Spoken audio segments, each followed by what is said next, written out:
بسم الله الرحمن الرحيم شهر رمضان الذي أنزل فيه القرآن هدى للناس وبينات من الهدى والفرقان. Bismillahirrahmanirrahim. Assalamualaikum warahmatullahi wabarakatuh. Alhamdulillahirabbil alamin wa bihi nasta'in ala umurid dunya waddin.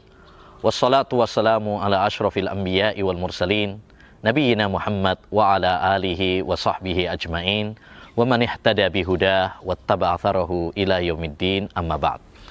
Kaum muslimin wal muslimat, saudara-saudariku yang semoga dirahmati dan diberkahi oleh Allah Subhanahu wa taala dimanapun berada. Bulan Ramadan adalah madrasah keimanan bagi kita semuanya. Bulan Ramadan adalah bengkel akhlak dan bengkel kepribadian kita semuanya sebagai seorang muslim. Oleh karenanya Allah Subhanahu wa taala menjelaskan tentang tujuan inti dari ibadah puasa adalah la'allakum tattaqun, agar kalian bertakwa kepada Allah Subhanahu wa taala, mensucikan hati kita dari segala noda dan dosa, ya, menjadi insan-insan yang bertakwa kepada Allah Subhanahu wa taala. Kaum muslimin wal muslimat, saudara-saudariku yang semoga dirahmati oleh Allah Subhanahu wa taala. Jika kita cermati bersama di balik syariat puasa, di balik ibadah-ibadah di bulan Ramadan, banyak pelajaran-pelajaran yang bisa kita petik. Di antaranya, puasa mengajarkan kepada kita keikhlasan. Rasulullah SAW bersabda, "Man shoma Ramadhana imanan wahtisaban, ghufira lahu ma taqaddama min dzambih." Siapa yang puasa Ramadan atas dasar iman dan mengharapkan pahala dari Allah SWT, akan diampuni dosa-dosanya. Oleh karenanya, dalam setiap amal ibadah, mari kita ikhlaskan niat kita hanya semata-mata untuk Allah Subhanahu wa taala. Yang kedua, puasa juga mengajarkan kepada kita untuk berusaha meneladani Nabi Muhammad SAW dalam setiap ibadah kita. Karena di dalam mengikuti sunnah Nabi SAW, disitulah kebahagiaan, disitulah kebaikan, disitulah kejayaan. Kata Nabi alaihi salatu wassalam, "La yazalun nasu bi khairin ma ajjalul fitra wa ahharus sahur." Manusia senantiasa di dalam kebaikan apabila mereka mengakhirkan sahur dan bersegera dalam berbuka. Karena mengakhirkan sahur dan segera dalam berbuka adalah sunnah Nabi Muhammad SAW. Tidak diterima amal seorang hamba jika dia tidak meneladani, ya, dan tidak cocok dengan tuntunan Rasulullah SAW. Yang ketiga, puasa juga memberikan pelajaran penting kepada kita untuk bersatu, ya.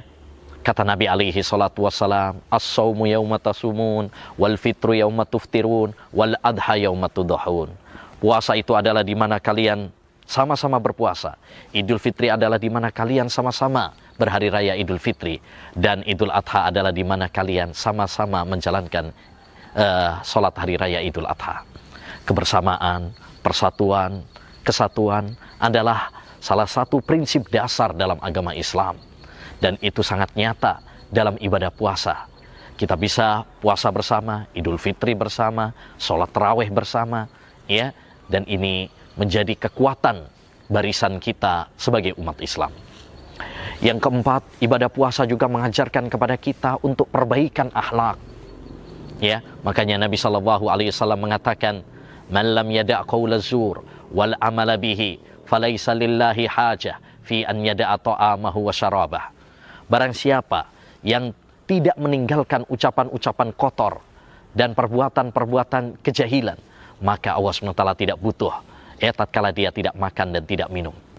Karena hakikat ibadah puasa bukan cuma sekedar menahan diri dari makan dan minum, tapi bagaimana memperbaiki akhlak kita, bagaimana memperbaiki kepribadian kita, sehingga kita menjadi insan-insan yang bertakwa, insan-insan yang berakhlak mulia. Yang kelima, di antara pelajaran penting dari ibadah puasa, ibadah puasa mengajarkan kepada kita untuk syukur dan sabar. syukur atas nikmat-nikmat Allah Subhanahu wa taala, dan sabar atas ujian-ujian yang Allah Subhanahu wa taala berikan kepada kita. Begitulah kehidupan kita. Rasulullah sallallahu alaihi wasallam bersabda, "Ajaban li amril mu'min, inna amrahu kullahu khair." Sungguh indah urusan orang yang beriman. Semua urusannya baik baginya. Apabila dia mendapatkan nikmat, dia bersyukur, dan apabila dia mendapatkan ujian, dia bersabar. Maka hendaknya bagi kita untuk menghadapi kehidupan dunia ini dengan senantiasa bersyukur apabila mendapatkan nikmat, dan bersabar apabila mendapatkan ujian dan cobaan dari Allah Subhanahu wa taala. Sebenarnya masih banyak lagi pelajaran-pelajaran dari madrasah Ramadan. Namun setidaknya apa yang telah saya sebutkan itu menggambarkan kepada kita bahwa di balik puasa Ramadan ada madrasah keimanan bagi kita, ada madrasah akhlak bagi kita. Maka jangan sampai kita di bulan Ramadan hanya sekedar menahan diri dari makan dan minum, tapi mari kita betul-betul mentadaburi, menghayati dan mengevaluasi diri kita. Sudahkah kita mengambil pelajaran dari bulan Ramadan, ataukah bulan Ramadan hanya berlalu, datang dan pergi begitu saja bagi kita? Hanya sekedar rutinitas yang tidak membuahkan perubahan pada diri kita. Semoga Allah Subhanahu wa taala menjadikan kita termasuk hamba-hambanya yang mengambil pelajaran dari madrasah Ramadan, dan semoga Allah Subhanahu wa taala menjadikan kita termasuk hamba-hamba yang diberkahi di bulan Ramadan. Wassallallahu wasallam ala nabiyina Muhammad wa ala alihi wa sahbihi ajmain. Assalamualaikum warahmatullahi wabarakatuh.